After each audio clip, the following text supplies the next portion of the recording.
On est à près de 8000 arbres plantés depuis le début du mandat et des forêts urbaines autour de la médiathèque, mais aussi sur le front de mer. Et donc on voit bien qu'on est en train là de rendre la ville à la nature. L'idée, c'est qu'il y a des espaces qui appartiennent à la commune, par exemple, quelquefois, devant les maisons des gens. Et ce sont des espaces qui, soit ne sont pas entretenus, parce que trop petits, trop complexes à l'entretien pour nous, soit entretenus par des gens, mais un peu en mi-souk, parce qu'ils savent bien que c'est pas eux, donc ils sont pas complètement à l'aise, et c'est dommage en vrai. Donc du coup, on s'est dit qu'on va donner un permis de planter sur ces petits espaces, comme ceux-là, la petite île. On va leur donner un permis de planter, ce qui va leur permettre d'être à l'aise et de pouvoir s'occuper de ça. Et ça nous rappelle ce que nous disait, il y a un proverbe à La Réunion, il dit souvent, il dit « nettoie devant votre porte ». Et c'est ce que nos anciens faisaient d'ailleurs.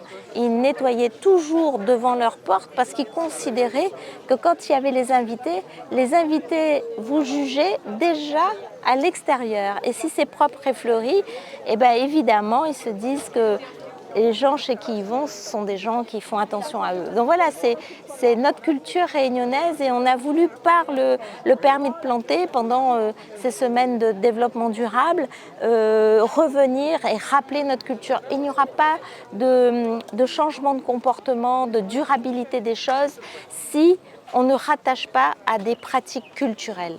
C'est parce qu'il y a des pratiques culturelles réunionnaises que les gens se disent « Ah, bah ok, j'ai envie de faire comme mes grands-parents faisaient.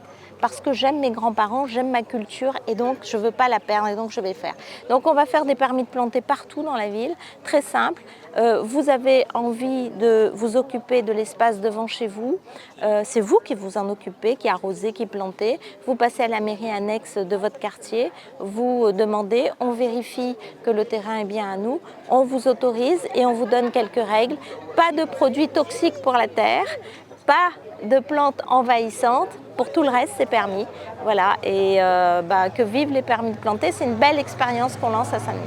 C'est très intéressant de comprendre à nouveau que la terre nourrit.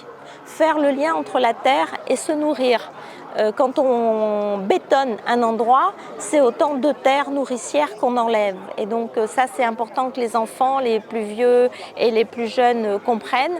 Et puis des petits arbres ou des gros arbres qui nourrissent. Je pense souvent aux fruits à pain. Un fruit à pain, il grossit, alors on ne peut plus casser les fruits à pain, mais si on taille régulièrement un fruit à pain, eh ben, il donne à manger. Et un fruit à pain, honnêtement, c'est juste, vous pouvez tout faire avec un fruit.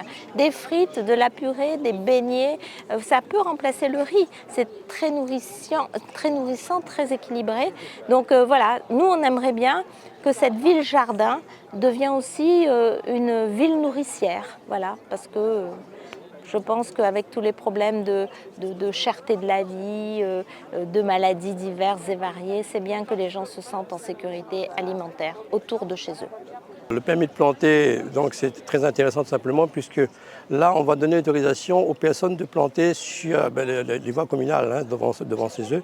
Donc quand vous avez des gens qui ont un petit portail et devant les entrées, possibilité de planter, donc on va les autoriser à planter des fleurs, des tisanes bien sûr, des arbres endémiques. Et après, ce qui est interdit, bien sûr, c'est les plantes envahissantes. Mais ça va être intéressant tout simplement puisqu'on va permettre aux habitants de participer à la vie de quartier, c'est-à-dire à animer leur quartier, à fleurir, à embellir leur quartier.